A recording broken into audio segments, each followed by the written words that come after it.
আবু হুরায়রা রাদিয়াল্লাহু আনহু তিনি বলছেন যে আল্লাহ সুবহানাহু ওয়া তাআলার একদল ফেরেশতা রয়েছে যারা জমিনে বিচরণ করে, তারা জমিনে আনাচে কানাচে বিচরণ করে, তারা জমিনের আনাচে কানাচে ঘুরে বেড়ায় এবং দেখে কোথায় মজলিস হচ্ছে, কোথায় সেই আল্লাহ সুবহানাহু ওয়া তাআলার বান্দারা বসে একত্রিত হয়ে আল্লাহকে স্মরণ করছে, আল্লাহর সম্পর্কে আলোচনা হচ্ছে, সেই আলোচনা সমূহ তারা শ্রবণ করছে। তারা ঘুরে ঘুরে বেড়ায় এবং দেখতে লাগে কোথায় মানুষ জমায়েত হয়েছে। নবী সাল্লাল্লাহু আলাইহি ওয়াসাল্লাম বলেন, ফেরেশতারা যখন ঘুরে ঘুরে বেড়ায় তখন তারা মজলিস সমূহকে পেলে তাদের সহচর, তাদের বন্ধুকে সেই ফেরেশতারা ডেকে ডেকে বলেন যে তোমরা যে প্রয়োজনীয় জিনিস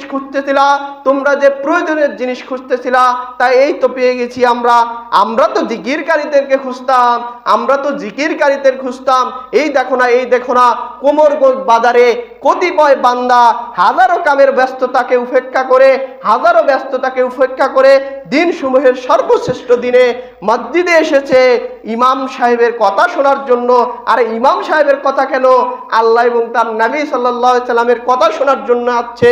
অতএব আমরা যে প্রয়োজনীয় জিনিস খুঁজতেছিলাম, যে বান্দারা যেখানে জিকির করবে আমরা সেখানে আসব, এবং ফেরেশতারা আসে এবং তাদের ডানাকে মেলে দিয়ে তাদেরকে ধরে রাখে এবং তাদের উপরে রহমতের হাওয়া বইতে থাকে। সুবহানাল্লাহ। রহমতের ফেরেশতা তাদেরকে রহমত দিতে থাকে এবং আল্লাহ সুবহানাহু ওয়া তাআলা তিনি তো সবকিছুই জানেন, সবকিছুই শুনেন, সবকিছুই দেখেন। তখন সেই ফেরেশতাকে সম্বোধন করে বলে, সেই ফেরেশতাকে লক্ষ্য করে বলেন, ওহে ফেরেশতা, ওখানে কি হচ্ছে?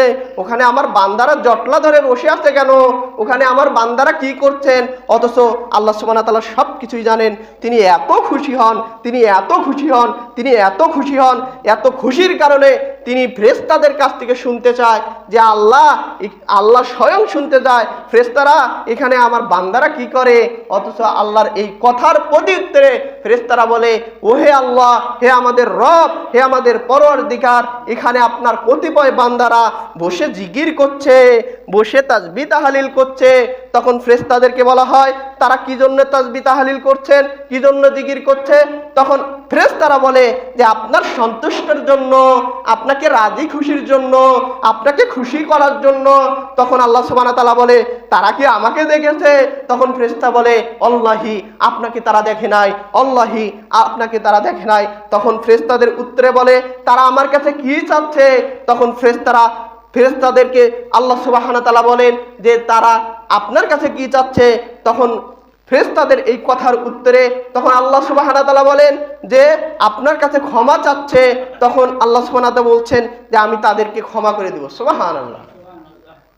এবং ফেরেশতারা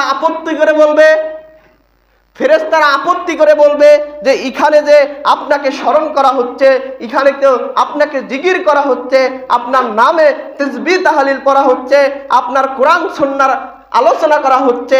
অতএব তাদের মধ্যে কতিপয় একজন লোক বসে আছে যিনি বেহুদা কোনো কাজের জন্য বসে আছে, কোরআন হাদিসের জ্ঞান শোনার জন্য নয়, জিকির আজগার করার জন্য নয়। তখন আল্লাহ সুবহানাহু ওয়া তাআলা বললেন সে যদি এমনিতে বসে থাকে, সে যদি অকারণে বসে থাকে, তাকে সহ আমরা ক্ষমা করে দেব। সুবহানাল্লাহ।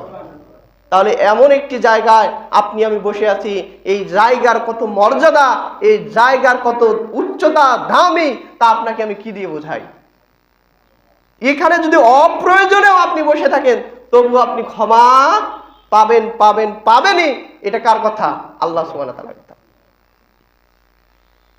ফেরেশতারা আপত্তি করে বলছেন এখানে একজন লোক বসে আছে, অপ্রয়োজনে কোনো কাজ নাই, এমনিতে বসে আছে। তো আল্লাহ সুবহানাহু ওয়া তাআলা বলছে সে যদি এমনিতেও থাকে আমি তাকে সহ যারা ওই মজলিসে বসে আছে আমি তাদেরকেও ক্ষমা করে দিলাম। সুবহানাল্লাহ। জিকিরকারীর কত ফজিলত তা আপনাকে আমি কি দিয়ে বোঝাই?